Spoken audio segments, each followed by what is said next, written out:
I'd like to introduce you to the miracle of Chinese bamboo. It all begins with a seed and with the vision of someone willing to wait. A Chinese farmer, usually struggling to survive and provide for his family, plants the seed and sets his hope and vision on all it will provide when it towers 90 feet above his head. With a heart toward the future, he digs hole after hole, plants the seeds, then begins their care. Day after day, he carries water to the spots he has marked. And because it's human nature to want to see results, he carefully inspects the spots every day. Nothing. Knowing he has to feed his family, he plants other crops, carefully sown around the spots that contain the real hope for his future. He continues to water them every day, feeding them carefully and watching. Nothing. The other crops sprout within weeks, providing nourishment for his family within months, but provide nothing for the future. These crops will not make his dreams come true. They will simply provide for the present. The Chinese bamboo seeds contain all his hopes, his dreams. A whole year goes by. Nothing. He continues to haul water. He stares endlessly at the spots but sees nothing but barren ground. His hopes, his dreams seem so very far away. There is no evidence of life. Has the seed rotted? Has it died before it ever had a chance to grow? Another year goes by. Nothing. His neighbors, those who don't know and believe in the miracle of the Chinese bamboo, laugh at him. They mock his vision for the future. They look on with scorn as he hauls buckets of water to the spots. He begins to question himself. Will it ever grow? Is he pouring water and his life's energy into something that will reap no reward for him? Another year goes by. Nothing. 3 years of pouring water, energy, and hope into the Chinese bamboo. Nothing to show for it. Yet he's heard of the miracle of the Chinese bamboo. He's heard of the huge rewards that come to those who believe. One day he stands over the spots and he cries his frustration and fears. The spots reveal nothing, the barren ground seeming to mock him. Yet the wind whispers hope to him. He sighs and hauls yet more buckets of water. Another year goes by. Nothing.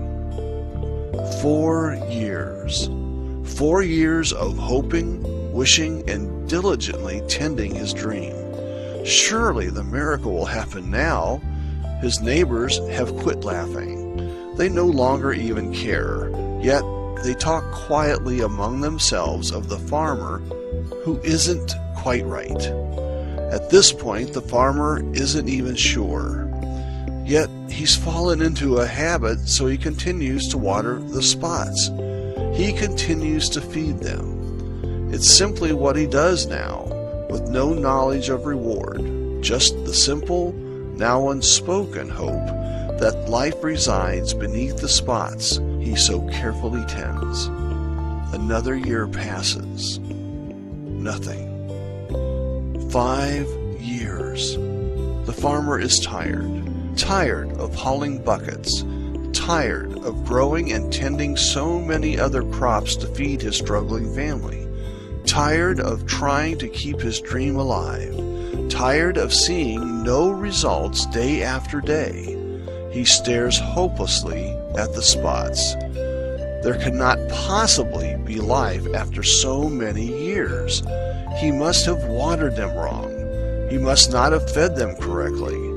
If only he had done things differently, there would be growth. Despair rocks his soul. 5 years he has poured into his dream, into his hope for a better future. His dream mocks him. The vision of a better life for his family melts away under harsh reality.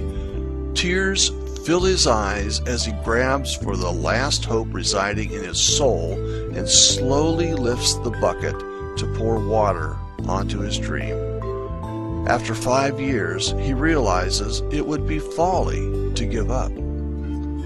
Then comes the morning when the whole village is jolted awake by the cries of joy from the farmer. They watch startled from their windows as he runs down the dusty road calling for his family to come see. As his family races back up the road after him, the rest of the village pours from their houses to see what has this crazy farmer so excited. They find the family clustered around the spots, talking excitedly. From the edge of the road, they can see green sprouts thrusting out from the barren ground. They seem to be growing before their very eyes. The farmer is dancing. "The miracle has happened," he cries. "The miracle has come." The spots become the place for everyone in the village to come, watching in amazement as the bamboo grows and grows and grows. 5 feet, 10 feet, 20, 30, 40, 50, 60, 70, 80, 90. In just 6 weeks, the bamboo has grown 90 feet tall. 5 years of nothing, and now this. 90 feet in 6 weeks. It is truly a miracle. The farmer stands to the side. He is aware all his dreams have come true. The harvest of the bamboo will provide all he dreamed of for his family. The bamboo that will replace what is harvested, springing forth from the deep roots forming during the last 5 years, will provide for generations to come. He also realizes the lessons he has learned are far more valuable. He learned to plant a dream. He learned to do the daily things that would make it a reality. He learned to ignore those who said it couldn't happen. He learned to push past his own fear and doubt and keep taking action. He learned to have faith when there was no reason to have faith. Now he smiles every time he walks through the village. Everyone is hauling buckets of water to their own spots. Gazing over at his towering 90 feet tall bamboo, they know what can happen because of him. Because of his willingness to blaze the trail and make his dream come true. What about you? What are you willing to do to make your dreams come true? How long are you willing to work? How long are you willing to take action? How long are you willing to push past your fear and doubt? How much faith and belief are you willing to have? I hope your answer is one that will help you achieve all you dream of in life. As you continue to dream, do so knowing that someone believes in you enough to send you this movie. Someone believes in you enough to make sure you understand the miracle of Chinese bamboo, because they believe you can create miracles in your life.